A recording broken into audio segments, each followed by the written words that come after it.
Il mondo paranormale e horror mi ha sempre affascinato. Dovete sapere che non mi ritengo una persona paurosa. Ho visto parecchi film horror, ma devo ancora trovare quello che realmente mi spaventi. Leggere storie raccapriccianti però non è la stessa cosa. Voi direte, cavolo, però un film che racconta una storia accompagnato da video raccapriccianti dovrebbe farti molta più paura rispetto a un banalissimo libro o una storiella. No, probabilmente proprio l'esatto contrario. È il non avere un video davanti che la mia mente gioca brutti scherzi e inizia a immaginarsi di tutto e di più.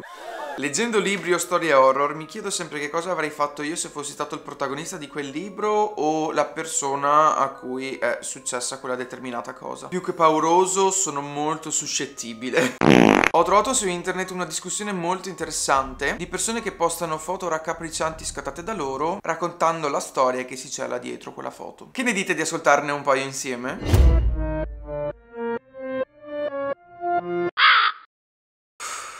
Mattia, ma perché decidi di fare queste cose? Io e mio fratello stavamo facendo un'escursione quando ci siamo imbattuti in questo albero fantastico. Avevamo scattato questa foto, solo più tardi abbiamo visto le mani sullo sfondo. Cioè, com'è messo tipo così? I nostri amici si sono ritrovati ad assistere alle riprese della nuova stagione della serie televisiva della famiglia Addams. Allora, diciamo che un po' inquietante lo è. Sarà sicuramente un ramo.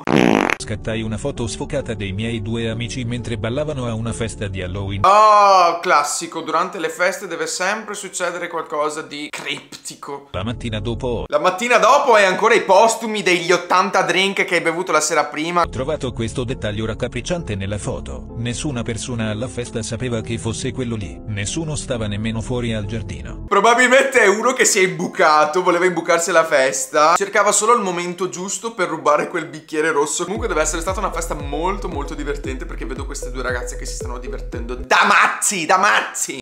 Qualcosa di piuttosto raccapricciante successe a mio cugino. Da quello che mi raccontò, lui e la sua famiglia stavano visitando un famoso hotel infestato da Hotel, case infestate, abbandonate, vecchie, campagna di notte, in campeggio, amici fantasmi, reinventatevi. A quanto pare c'era una giovane donna che perse la vita cadendo dalle scale e rompendosi il collo. Molti ospiti hanno segnalato di vedere le apparizioni di questa donna. Durante il tour, è stato fotografato mio cugino in rapida successione mentre correva sulle scale dell'hotel. Le immagini che uscirono fuori mi terrorizzano tuttora.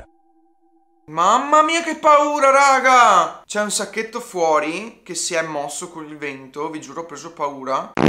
Nella seconda foto appare quella che sembra una donna con il collo spezzato. Ah, ok, allora, quindi nella seconda foto, quella a sinistra dovrebbe essere la famosa ragazza con il collo spezzato. Allora, due sono le cose: o è una cosa strafinta, nel senso che avranno trovato un ospite in hotel e le avranno detto "Oh, aspetta, resta lì, mettiti così", oppure effettivamente è una foto un po' strana. Ho una domanda e non riceveremo mai una risposta: come si chiama l'hotel? Perché secondo me sarebbe molto molto interessante approfondire questa storia e cercare di capire chi era questa donna. Però ho appena letto i commenti, nessuno scrive nulla, quindi...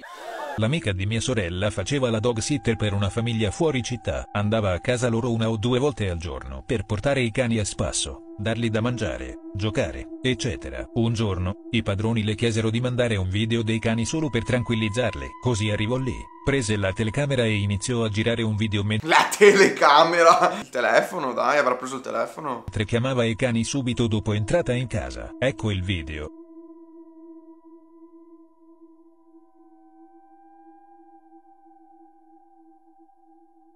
È corsa immediatamente fuori dalla porta d'ingresso, ha chiamato la polizia, che è arrivata e non hanno trovato nessuna traccia di finestre rotte o porte aperte. E fu così che venne richiusa nel reparto psichiatrico dell'ospedale.